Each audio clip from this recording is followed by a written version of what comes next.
السلام علیکم۔ First year 13ویں paragraph پر سبق اپنی مدد آپ کے ہم بات کر رہے تھے، اور تقریباً یہ پیراگراف آخر پر پہنچا ہوا ہے۔ اس میں سر سید نے بڑی زبردست بات کی ہے کہ آج دنیا میں جتنی بھی ترقی ہے، اور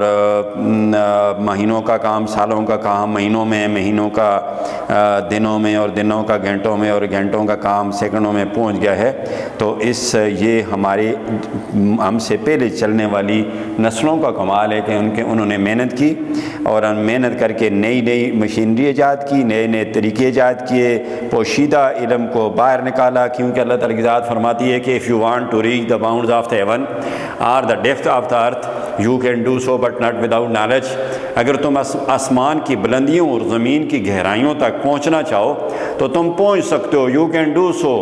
تم کر سکتے ہو، لیکن علم کے بغیر نہیں۔ تو آسمان کی بلندیوں پر پہنچنا بھی علم کے ذریعے، اور گہرائیوں تک پہنچنا بھی علم کے ذریعے، اور جب تک انسان اپنے علم سے فائدہ ہی نہیں اٹھاتا تو اللہ تعالیٰ کی ذات کے ان مخفی رازوں سے، جو علوم اللہ تعالیٰ کی ذات نے اس دنیا میں انسان کی فلاح بہبود کے لیے چھوڑ رکھے ہیں، ان سے مستفید نہیں ہو سکتا، فائدہ نہیں اٹھا سکتا۔ لہذا اسٹرگل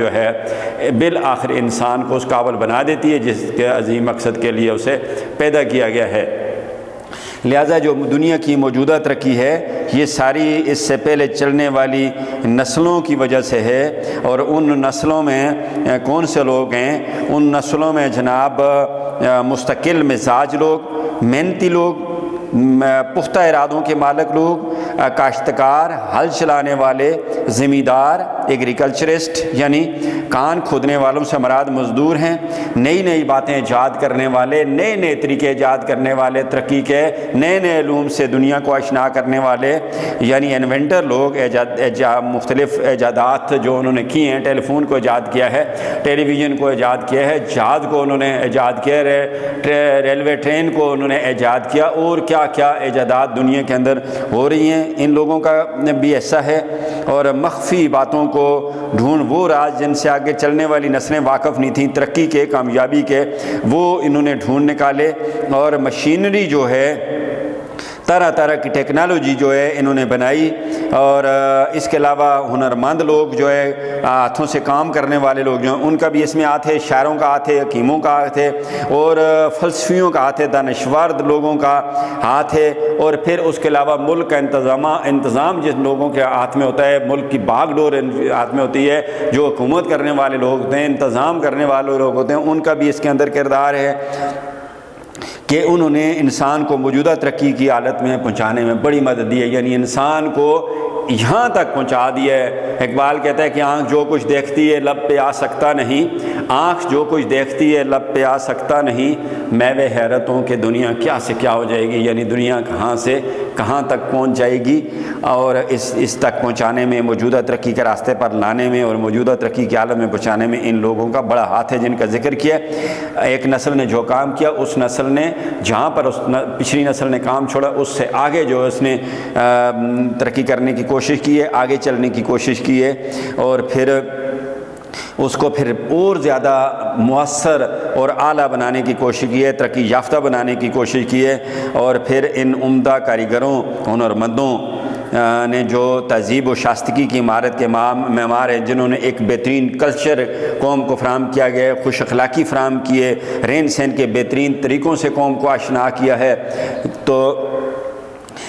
کہ اس عمارت کو بنانے میں ان کا بڑا ہاتھ ہے۔ لگاتار ایک دوسرے کے بعد ہونے سے محنت اور علم ہنر میں لگاتار مسلسل پے در پہ ایک نے محنت کی، اس کے بعد آنے والے بیٹے نے محنت کی، اس کے بعد پوتے نے محنت کی ہے، تو ان کی محنت سے علم اور ہنر، ٹیکنیکل کام ہاتھوں سے کام کرنے والا، اور نالج، علم جو ایک بے ترتیبی کی حالت میں تھی، یعنی کوئی خاص ترتیب نہیں تھی، تو اس کو ترتیب میں لے آئے، کون سی چیز پہلے کرنی ہے، کون سی بعد میں کرنی ہے، کون سی چیز کس کے لیے جو ہے فائدہ مند ثابت ہو سکتی ہے، اور ہم نے ترقی کیسے کرنی ہے۔ ایک ترتیب پیدا ہوئی، ایک سجاوٹ پیدا ہوئی، ایک ڈھنگ پیدا ہوا، ایک طریقہ پیدا ہوا، اور پھر آہستہ آہستہ نیچر کہتے ہیں فطرت کو، فطرت اللہ تعالیٰ کی ذات، نیچر کی جو انقلاب ہے، فطرت کی طرف سے جو انقلاب آتا ہے، جو تبدیلی آتی ہے، اس نے موجودہ نسل کو اس زرخیز کا معنی ہے سرسبز و شاداب، اور بے بہا کا مطلب ہے روزمرہ استعمال کیے، سب کا استعمال کیا ہے، بے اندازہ جائیداد، دولت زمینوں کا وارث بنا دیا ہے۔ تو یعنی آہستہ آہستہ انقلاب زمانہ نے اللہ تعالیٰ کی ذات کی قدرت کاملہ سے آج جو ہے ہماری نسلیں ترقی یافتہ شکل میں نظر آ رہی ہیں، اور ہر وہ چیز جو موجودہ دور میں ضرورت کی چیز ہے وہ سب کچھ جو ہے اللہ تعالیٰ کی ذات کے قدرت کاملہ کے ذریعے انسان نے حاصل کر لیا ہے۔ جو ہمارے پرکھوں باپ دادا کی ہوشیاری کی اور محنت سے مہیا ہوئی تھی، لہٰذا یہ جو چیزیں، جو ترقی جو ہے ہمارے باپ دادا کی ہوشیاری سے اور ان کی مسلسل محنت سے ہمیں ملی تھی، اس کے ہم آج وارث ہیں، اور وہ جائیداد ہم کو اس لیے اچھا، تو وہ جائیداد جو مال دولت جائیداد گھر کارخانہ فیکٹری یا جو کچھ بھی ترقی کی چیز ہے، وہ ہمیں اس لیے نہیں دی گئی کہ ہم صرف مثل مارے سرگنج کا مطلب ہے خزانے کا سانپ، ضرب المثل کا استعمال کیا گیا، مثل کا مطلب ہے مثال، مارے سرگنج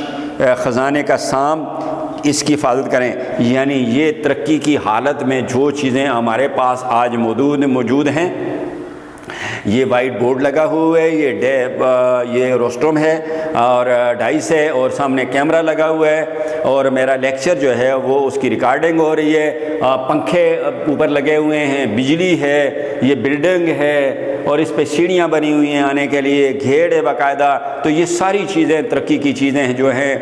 بازار ہے، بازار کے اندر طرح طرح کی چیزیں ہیں، گاڑیاں ہیں اور جہاز ہیں، یا جو کچھ بھی ہے آج ہمیں میسر ہے ہمارے بزرگوں کی وجہ سے، انہوں نے ہم تک پہنچایا اپنی محنت کی وجہ سے۔ تو یہ اس لیے ہمیں نہیں دیا گیا کہ ہم خزانے کے سانپ کی طرح اس کی حفاظت کریں کہ کوئی چرا کے نہ لے جائے، بلکہ سر سید کہتے ہیں کہ ہم اس کو اور آگے ترقی یافتہ شکل میں آئندہ آنے والی نسلوں تک چھوڑ کے جائیں، یعنی جس طرح ہمارے باپ دادا نے اپنے فرائض جو ادا کیے ہیں، اور آج ہمیں کسی قسم کی کوئی تکلیف میسر نہیں، تکلیف جو ہے محسوس نہیں ہو رہی، بلکہ ہر چیز اللہ تعالیٰ کی ذات کے فضل و کرم سے ہمیں میسر ہے۔ اس لیے ہمیں اور زیادہ محنت کریں، کیونکہ سکوت عملاً موت ہوتا ہے، ٹھہراؤ عملاً موت ہوتا ہے۔ سٹرگل جو ہے انسان کو کسی منزل پر پہنچاتی ہے، محنت پہنچاتی ہے، حرکت میں کہتے ہیں برکت ہوتی ہے۔ Trust in God and do the best والا کلیہ اپنا کر ہم اس میں اور زیادہ ترقی کر کے آئندہ نسلوں کے لیے جی اور بھی زیادہ ان چیزوں کو ترقی یافتہ شکل میں جو ہے چھوڑ کر جا سکتے ہیں۔ کہ شاہ سید کہتے ہیں کہ بلکہ ہم کو یہ جائیداد، یہ مال و دولت اس لیے دیے کہ ہم اسے اور زیادہ ترقی دیں، آگے لے کے جائیں، اور ترقی یافتہ حالت میں، ترقی پذیر نہیں، ترقی یافتہ، ترقی کی ہوئی حالت میں آئندہ نسلوں کے لیے چھوڑ جامع نہیں ہوگا، چھوڑ جائیں ہوگا، تاکہ آئندہ آنے والی نسلوں کو اس بات کا احساس نہیں ہو کہ ہمارے جو بزرگ تھے وہ ہاتھوں پہ ہاتھ دھرے رکھ کر بیٹھے رہے اور آج ہمیں مشکلات کا سامنا کرنا پڑ رہا ہے کلاس۔ مگر افسوس، صد ہزار افسوس، مگر افسوس صد، سو، سینکڑوں،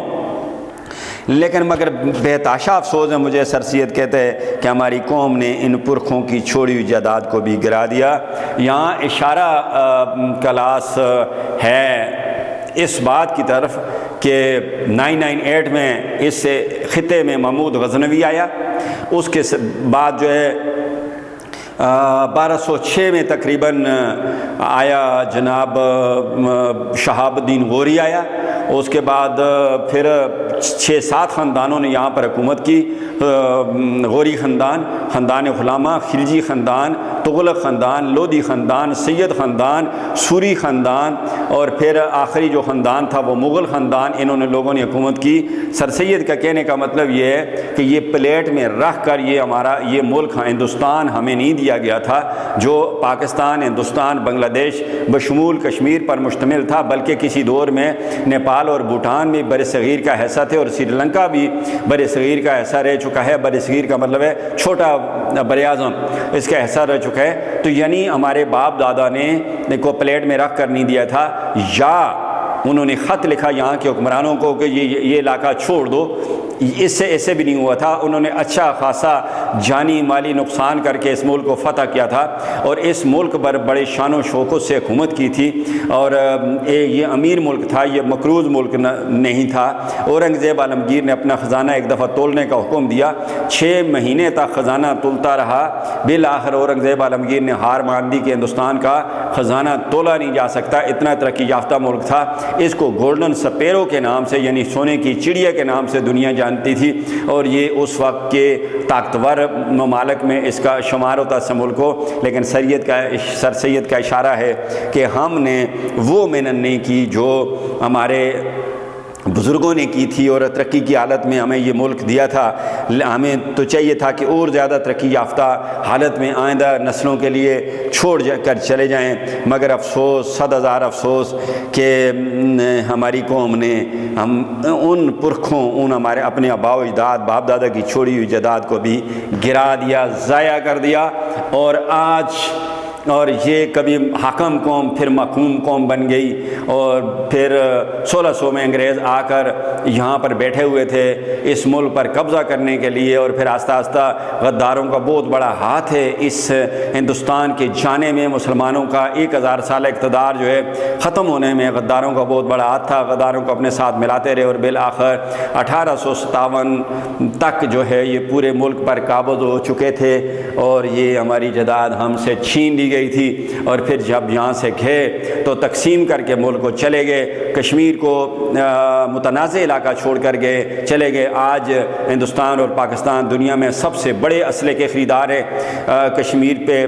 کی وجہ سے, اس متنازع علاقے کی وجہ سے اسلحہ خریدتے ہیں امریکہ سے, اور جو ہے وہ پاکستان تھوڑا سا مسلمانوں کو دے کے چلے گئے. ساتھ بنگلہ دیش بھی تھا, وہ بھی 1971 میں ہم سے جدا ہو گیا ہماری ناقص پالیسیوں کی وجہ سے. شاعر کہتا ہے کہ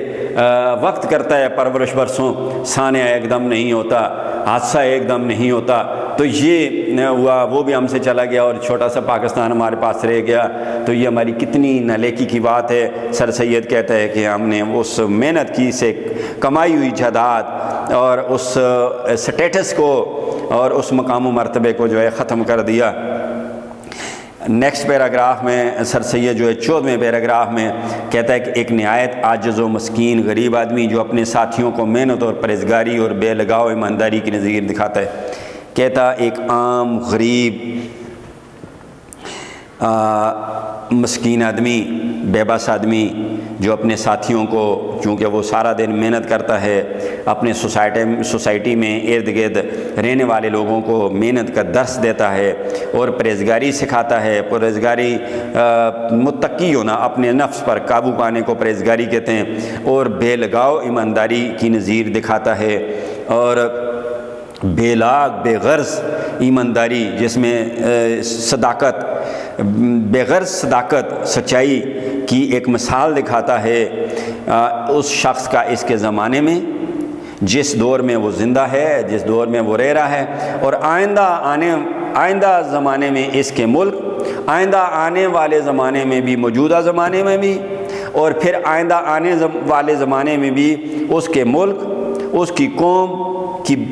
بہتری پر بہت بڑا اثر پیدا ہوتا ہے. یعنی جو آدمی کام کرنے والا ہوتا ہے, جس کے اندر پرہیزگاری ہوتی ہے, جس کے اندر ایمانداری ہوتی ہے, تو وہ ایک مثال بن جاتا ہے جس معاشرے میں, جس زمانے میں وہ رہ رہا ہے ان لوگوں کے لیے بھی, اور آئندہ آنے والے زمانے کے لوگوں کے لیے بھی ایک مثال بن جاتا ہے. اور اس کو اس کردار کا اس قوم کی بہتری پر بڑا اثر پیدا ہوتا ہے. اس کو دیکھ کر قوم بہتر ہوتی ہے, ایک رول ماڈل بن جاتا ہے, کیونکہ اس کی زندگی کا طریقہ اور چال چلن گو معلوم نہیں ہوتا, مگر اور شخصوں کی زندگی میں خفیہ پھیل جاتا ہے. اگرچہ اس کی زندگی کا طریقہ اور کردار اگرچہ معلوم نہیں ہوتا, ہر کسی کو معلوم تو نہیں ہوتا, لیکن ایک ریکارڈ بن جاتا ہے, اور وہ پھر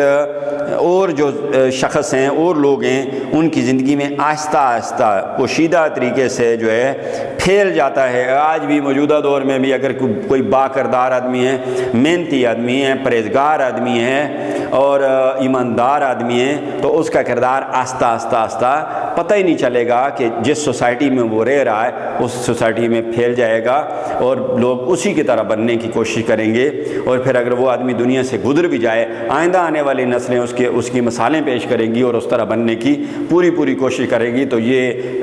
سچا آدمی جو ہوتا ہے، ایماندار آدمی، محنت کرنے والا آدمی، اپنی سوسائٹی کے لیے ایک رول ماڈل ہوتا ہے، اور اس کو دیکھ کے لوگ اس کے نقش قدم پر چلنے کی کوشش کرتے ہیں۔ سر سید کہتا ہے کہ مگر اور شخصوں کی زندگی میں آہستہ آہستہ پھیل جاتا ہے اور آئندہ کی نسل کے لیے ایک عمدہ مثال بن جاتا ہے، اس کی مثالیں دیتے ہیں اور اس کے نقش قدم پر چلنے کی کوشش کرتے ہیں۔ ہر روز کے تجربے سے یہ بات معلوم ہوتی ہے کہ شخصی چال چلنی میں یہ قوت ہے کہ دوسرے کی زندگی، برتاؤ اور چال چلن پر قوی اثر پیدا کرتا ہے۔ یعنی ڈیلی ہمیں اس بات کا اچھی طرح مشاہدہ ہو جاتا ہے، ایک تجربہ ہو جاتا ہے کہ ہر شخص کی زندگی کا جو کردار ہے یہی وہی طاقت ہے، یہی وہی واحد طاقت ہے کہ دوسرے کی زندگی میں بھی اس کا رول ہوتا ہے، اس کے سلوک میں بھی، اس کے چال چلن بھی ٹھیک ہوتا ہے اس کے چال چلن سے، اور اس پر جو ہے کردار کے لحاظ سے اس پر جو ہے بڑا اثر کرتی ہے، یہ طاقت جو ہے اس پر بڑا اثر کرتی ہے اور اس آدمی کو بھی ٹھیک کرتی ہے، دیکھنے والوں کو بھی ٹھیک کرتی ہے۔ اور حقیقت میں یہی ایک عمدہ تعلیم ہے، اور کہتے ہیں کہ سر سید کہتے ہیں یہ وہ واحد تعلیم ہے جو کتابوں میں نہیں ملتی، جو انسان اپنے کردار کی وجہ سے دوسروں تک اس تعلیم کو منتقل کرتا ہے۔ جب ہم اس عملی تعلیم کا علمی تعلیم سے مقابلہ کریں، کہتے ہیں جو عمل کہتے ہیں کر کے دکھانے کو، کہتے ہیں جب ہم اس عملی تعلیم کا علمی تعلیم کے ساتھ مقابلہ کریں، موازنہ کریں، تو مکتب و مدرسے اور مدرسۃ العلوم یعنی کالج کی تعلیم اس عملی تعلیم کی ابتدائی تعلیم معلوم ہوتی ہے۔ تو جب ہم غور کرتے ہیں، جو انسان اپنے کردار سے، اپنے عمل سے دوسروں کو سکھانے کی کوشش کرتا ہے، ان کے لیے رول ماڈل بنتا ہے، ان کے لیے مثال بنتا ہے، نظیر بنتا ہے، تو یہ تعلیم جو ہوتی ہے جس کو عملی تعلیم کہتے ہیں وہ علمی تعلیم سے بہتر ہوتی ہے۔ تو یہ تعلیم مدرسوں اور کالجوں کی میں جو تعلیم دی جاتی ہے وہ اس عملی تعلیم کی ابتدائی شکل ہے۔ ترقی کرتے کرتے علمی تعلیم ترقی کرتے کرتے عملی تعلیم بن گئی ہے۔ زندگی کا علم یعنی زندگی کے برتاؤ کا علم، زندگی کا علم، لائف کو سمجھنے کا علم اور لائف میں کامیابیاں حاصل کرنے کا علم، اور زندگی کو پھر استعمال کرنے کا علم کہ کیسے ہم نے اپنے عمل سے جو زندگی گزارنی ہے اس کا علم، جس کو انگریزی زبان میں لائف ایجوکیشن کہتے ہیں۔ اس علم کو انگریزی میں لائف ایجوکیشن کہتے ہیں۔ انسان پر، قوم پر بہت زیادہ اثر ہوتا ہے اس چیز کا، لائف ایجوکیشن کا، جو انسان اپنے عمل سے دوسروں تک پہنچاتا ہے، اس کا انسان پر بھی بڑا اثر ہوتا ہے، قوم پر بھی بہت بڑا اثر پڑتا ہے۔ مکتب و مدرسہ و مدرسۃ العلوم یعنی مکتب، مدرسے کی تعلیم اور کالج کی تعلیم کا، کالج کا علم جو ہوتا ہے وہ طاق میں، صندوق میں یا الماری میں یا کسی بڑے کتب خانے میں رکھا ہوتا ہے۔ دیکھیں کہتا ہے سر سید کہتے ہیں مدرسے میں یا کالج میں یا یونیورسٹی میں آدمی جو علم حاصل کرتا ہے وہ علم کسی بکسے میں، کسی الماری میں یا کسی کتب خانے میں، کسی لائبریری میں رکھا ہوا ہوتا ہے، وہ کتابیں ادھر پڑھی ہوئی ہوتی ہیں۔ مگر زندگی کے برتاؤ کا علم یعنی جو زندگی گزارنے کا جو علم ہے، جیسے لائف ایجوکیشن کہتے ہیں، وہ آپ کو کالج میں بھی کام آئے گا، وہ آپ کو دکان میں بھی کام آئے گا، وہ آپ کو بازار میں بھی کام آئے گا، وہ آپ کو جلسے میں بھی کام آئے گا، وہ آپ کو مسجد میں بھی کام آئے گا، وہ آپ کو ہر وقت اٹھتے بیٹھتے چلتے پھرتے کھانا کھاتے وقت، کسی کو ڈھیل کرتے وقت، ہر وقت وہ علم جو ہے آپ کو عملی علم وہ آپ کو ہر جگہ کام آئے گا۔ اور سر سید کے بقول یہ جو کتاب اسکول میں حاصل کیا جانے والا علم جو ہوتا ہے وہ بکسوں میں پڑا ہوا ہوتا ہے۔ پھر دوست کے ملنے میں، گھر کے رہنے سہنے میں، شہر کی گلیوں میں، صرافہ کی دکان میں، ہال جوتنے میں، کپڑا بننے کے کارخانے میں، مشینوں سے کام کرنے کے کارخانے میں، یعنی یہ علم عملی علم جس آدمی کا جو کر کے دکھاتا ہے، کہتے ہیں ایزر سے دین ڈن، کہنے اور کرنے میں بہت بڑا فرق ہوتا ہے۔ کہتا تو انسان بہت کچھ ہے لیکن کر کے دکھانا ذرا مشکل ہوتا ہے۔ تو یہ علم، عملی علم جو ہے انسان کو ہر وقت بیٹھتے اٹھتے، مختلف سر سید نے باتیں کی ہیں، صرافہ کی دکان کی بات کی ہے، سونار کی دکان کی بات کی ہے، گلیوں کی بات کی ہے، گھر کی بات کی ہے، دوست کو ملنے کی بات کی ہے، کارخانے کی بات کی ہے، زمینداری کی بات کی ہے، کھیت میں ہل چلانے کی بات ہے، یعنی یہ عملی علم جو ہے انسان کو زندگی کے ہر موڑ پر جو ہے وہ کام دیتا ہے۔ اچھا، پھر یہ سکھائے بغیر شاگرد بنائے بغیر لوگوں میں صرف اس کے برتاؤ سے، اب ضروری نہیں ہے کہ وہ آدمی کسی کو سکھا رہا ہے یا پڑھا رہا ہے یا بتا رہا ہے، لیکن وہ آدمی اپنے کردار سے، اپنے عمل سے، نہ چاہتے ہوئے بھی لوگ اس سے سیکھ رہے ہیں۔ کہتے ہیں کہ a man is known by the company he keeps, تو انسان جس محفل میں رہتا ہے تو وہ شخص جو ہے جب آپ کے پاس رہتا ہے، آپ کے ساتھ کام کرتا ہے، آپ اس کو دیکھتے ہیں، اس کو محنت کرتا دیکھتے ہیں، اس کی ایمانداری دیکھتے ہیں، اس کی بے غرض ایمانداری دیکھتے ہیں، تو یہ چیز آہستہ آہستہ آپ کے اندر بھی وہ عادتیں جو ہے ڈیولپ ہو جاتی ہیں، ہوتی رہتی ہیں پازیٹیو علم۔ لہٰذا لائف ایجوکیشن کو جو ہے سر سید نے پہلے نمبر پر رکھا ہے اور اس کی قدر و قیمت جو ہے بڑے خوبصورت الفاظ میں آپ تک پہنچانے کی کوشش کی ہے۔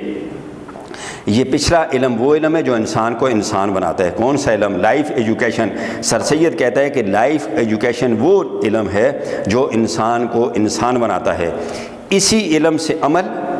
اسی علم سے انسان کے اندر عمل آتا ہے، کام کرنے کی جستجو پیدا ہوتی ہے اور وہ کام کر کے دکھاتے ہیں، چال چلن، اس کا کردار، تعلیم نفسی، انسان کو پہچاننے کا علم، نفس کشی، پرہیزگاری، اپنے غلط خواہشات پر قابو کرنے میں انسان کامیاب ہوتا ہے۔ اس علم سے، لائف ایجوکیشن سے شخصی خوبی، ہر انسان کے اندر ذاتی خوبی پیدا ہوتی ہے، قومی مضبوطی، قوم مضبوط ہوتی ہے اور قوم عزت حاصل کرتی ہے۔ کس کی وجہ سے؟ اس لائف ایجوکیشن کی وجہ سے۔ یہی علم وہ علم ہے کہ جو انسان کو اپنے فرائض ادا کرنے اور دوسروں کے حقوق محفوظ رکھنے اور زندگی کے کاروبار کرنے اور اپنی عاقبت آخرت کے سنوارنے بنانے کے لائق بناتا ہے۔ کہتے ہیں یہ لائف ایجوکیشن وہ علم ہے جو انسان کو سکھاتا ہے کہ آپ نے اپنے فرائض کس طرح ادا کرنے ہیں، اور پھر سکھاتے ہیں کہ دوسروں کے حقوق کس طرح محفوظ رکھنے ہیں آپ نے، اور زندگی کے کاروبار میں، زندگی گزارنے میں آپ نے کس طرح زندگی گزارنی ہے، ایک اچھی زندگی کس طرح گزارنی ہے جو لوگوں کے لیے مثال بن جائے، یہ آپ کو لائف ایجوکیشن سکھاتا ہے۔ اور پھر اپنی آخرت کو بھی یہ لائف ایجوکیشن آپ کو یہ بتائے گا کہ آپ نے اپنی آخرت کو کس طرح سنوارنا ہے، کس طرح کامیاب کرنا ہے، آئندہ آنے والی زندگی جو ہمیشہ کی زندگی ہے اس کو کس طرح بنانا ہے، اور عاقبت کو بنانے کے لائق قابل بنا دیتا ہے، اس کے لائق بنا دیتا ہے، یعنی اپنی آخرت کو بنانے کا آپ کو تمام طریقے جو ہیں سکھا دیتے ہیں، زندگی گزارنے کے طریقے بھی اور آخرت کو بنانے کے طریقے بھی یہ لائف ایجوکیشن آپ کو سکھاتا ہے۔ اور اپنے حقوق اور دوسروں کے کلاس دنیا کے اندر حقوق و فرائض کی جنگ ہے، اور ایرسٹوٹل کہتا ہے کہ life is not merely living but living well and fulfilment of such condition for living well is known as human rights. زندگی صرف گزار دینے کا نام نہیں، بلکہ اچھے طریقے سے زندگی گزارنے کو زندگی کہتے ہیں، اور اچھے طریقے سے زندگی گزارنے کے لیے جن چیزوں کی ضرورت پڑتی ہے ان کا نام انسانی حقوق ہے۔ آگے چل کر انسانی حقوق کی تعریف کرتا ہے کہ human rights are the socially recognised to make life happy contented and prosper. اگر دنیا کے سارے لوگ اپنے اپنے حقوق پورے کرنا شروع کر دیں تو کائنات میں حقوق و فرائض کے لیے چیخو پکار کی ضرورت ہی نہ رہے، کیونکہ ایک شخص کے حقوق دوسرے کی ذمہ داری ہے اور دوسرے کے حقوق پہلے کی ذمہ داری ہے۔ تو اس پیراگراف میں بھی سر سید نے یہی بات کی ہے کہ یہ لائف ایجوکیشن جو ہے انسان کو اپنے حقوق اور دوسرے کے حقوق جو ہے پورے کرنے کے طریقے سکھاتا ہے۔ اس تعلیم کو آدمی صرف کتابوں سے نہیں سیکھ سکتا۔ سر سید کہتا ہے کہ یہ سوسائٹی سے سیکھی جاتی ہے، یہ لوگوں کے کردار سے آپ تک پہنچتی ہے، اس مثبت کردار سے آپ کو پہنچتی ہے، یہ کتابوں سے انسان نہیں سیکھ سکتا، اور نہ یہ تعلیم کسی درجے کی علمی تحصیل سے آتی ہے، اور نہ کہتا ہے کہ اگر آپ ڈاکٹر بن جائیں تو آپ یہ کہیں کہ میں لائف ایجوکیشن سیکھ چکا ہوں، آپ ماسٹر ڈگری حاصل کر لیں تو آپ کہیں کہ لائف ایجوکیشن مجھے آ گئی ہے۔ نہیں، یہ کسی میٹرک کرنے، ایف اے کرنے، بی ایس سی کرنے، بی اے کرنے، ایم اے کرنے، بی اے کرنے، ایس سی اے کرنے، ایم بی بی ایس کرنے سے یہ لائف ایجوکیشن نہیں آتی۔ سر سید کے بقول لارڈ بیکن کا ایک قول نقل کیا ہے، اس نے سر سید نے، انگلش فلاسفر ہے لارڈ بیکن، اور 1626 سے 1561 سے 1626 تک اس کا دور ہے۔ والد کا نام نکوس بیکن تھا اس کا، اور یہ کیمبرج یونیورسٹی سے اس نے تعلیم کا حاصل کی، اور 1584 میں 1584 میں جو ہے یہ فلاسفر پارلیمنٹ کا ممبر بنا۔ تو کلاس اس کا قول ہے کہ علم سے عمل نہیں آ جاتا۔ اس کی کوٹیشن ہے، لارڈ بیکن کی کوٹیشن ہے کہ علم سے عمل نہیں آ جاتا، یعنی نالج کمز بٹ وزڈم لنگرز آن. علم تو انسان کے پاس آتا ہے لیکن دانائی وقت کے ساتھ آتی ہے. ایک آدمی ایک ڈگری لے لے تو وہ کہے کہ میرے پاس عقل بھی آ گئی، شعور بھی آ گیا، سارا علم آ گیا، تو ایسا ہو نہیں سکتا. لارڈ بیکن کہتا ہے علم کو عمل میں لانا، علم سے کام لینا، یعنی علم کو عمل میں لانا، اس علم سے کام لینا علم سے باہر اور علم سے برتر ہے. علم کو سے کام لینا علم سے اوپر کی بات ہے اور علم سے بہتر بات ہے. اگر آپ علم سے کام نہیں لیتے، اس کو کام میں نہیں لاتے، تو پھر آپ کا علم فضول ہے. اور مشاہدہ آدمی کی زندگی کو درست، مشاہدہ کسی چیز کو دیکھ کر ایڈاپٹ کرنا، کسی پازیٹیو کو دیکھ کر اپنے اوپر ایڈاپٹ کرنا اور اس سے کام لینا، اس طرح کے بہتر کام کرنا، اس کا طرح کا کردار بنانا انسان کی زندگی کو درست، ٹھیک، اور اس کے علم کو جو اس کے پاس نالج ہے اسے بعمل بناتا ہے، یعنی کام کرنے کے قابل بناتا ہے. آدمی اس علم کو سے فائدہ اٹھا سکتا ہے، یعنی اس کے برتاؤ میں کر دیتا ہے، یعنی اس کے طاقت میں کر دیتا ہے، یعنی اس سے وہ کام لے سکتا ہے. علم کی بہ نسبت عمل، علم کے مقابلے میں عمل، اور سوانح عمری حضرت علی رضی اللہ تعالیٰ عنہ فرمانے کہ مرد وہ نہیں جو یہ کہے میرا باپ دادا ایسا تھا، مرد وہ ہے جو یہ کہے کہ میں ایسا ہوں. تو سوانح عمری یعنی بزرگوں کی زندگی کے حالات پڑھ کر انسان اتنا بہتر نہیں ہو سکتا. اس کے مقابلے میں عمدہ کردار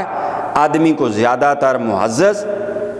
عزت کے قابل اور با ادب بنا دیتا ہے، اور ادب کے قابل بنا دیتا ہے. یعنی اپنا کردار اگر آپ بہتر کریں گے تو معاشرے میں عزت کے قابل بھی ہو سکتے ہیں، اور جس مقصد کے لیے اس دنیا میں آئے ہیں وہ مقصد بھی پورا ہو سکتا ہے. اور پھر علم سے کہتا ہے کہ علم جو ہے، ایک آدمی کے پاس علم ہے لیکن اس سے وہ کام نہیں لیتا، اس پر عمل نہیں کرتا، تو وہ جو ہے کیونکہ علم سیکھا گیا عمل کرنے کے لیے. مقالات سر سید کے سے یہ چیپٹر یہ جو لیا تھا، اس کی کتاب مقالات سر سید سے یہ سبق لیا گیا تھا، اب اختتام کو پہنچا. اس کے ساتھ ہی جو ہے ایک کوٹیشن کے معاشرے پر اعتبار اس سے بڑا کوئی احسان نہیں، معاشرے پر تمہارا اس سے بڑا کوئی احسان نہیں ہو سکتا کہ تم خود سنور جاؤ. سر سید کا اس سبق کے اندر یہ میسج ہے کہ سوسائٹی پر، معاشرے پر آپ کا اس سے بڑا اور کوئی احسان ہو نہیں سکتا کہ تم ٹھیک ہو جاؤ. آگے کہتے ہیں کہ لباس کی سادگی ایمان کی علامتوں میں سے ہے. قوم فکر سے محروم ہو کر تباہ ہو جاتی ہیں. قوم صرف اس وقت بنتی ہے جب فرد کا کردار قومی جذبے سے سرشار ہو. قوم اس وقت صرف بنتی ہے جب ہر آدمی کا کردار کے اندر قومی جذبہ ہو، اور قوم کا ہر فرد، قوم کا ہر آدمی احساس ذمہ داری کے ساتھ اپنی ذمہ داریوں کو نبھاتے ہوئے اور وقت کے تقاضوں کو سامنے رکھتے ہوئے ان چیزوں کو دل و دماغ میں تازہ رکھے، ورنہ لوگوں کا اجتماع محض ہجوم بن جاتا ہے، قوم کی شکل اختیار نہیں کرتا. اس کے ساتھ ہی خدا حافظ. پاکستان پائندہ باد.